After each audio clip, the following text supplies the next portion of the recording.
In today's video, I'll show you how to set up form notifications in Webflow.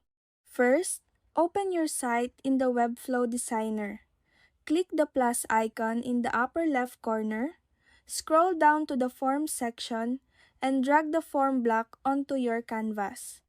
Next, select the form and open its settings panel.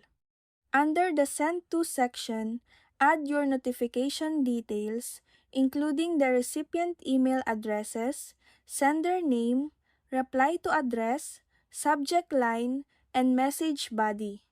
Make sure all information is entered correctly so you'll receive submissions without issues.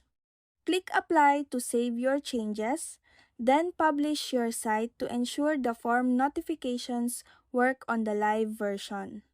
And that's it! That's how you set up form notifications in Webflow.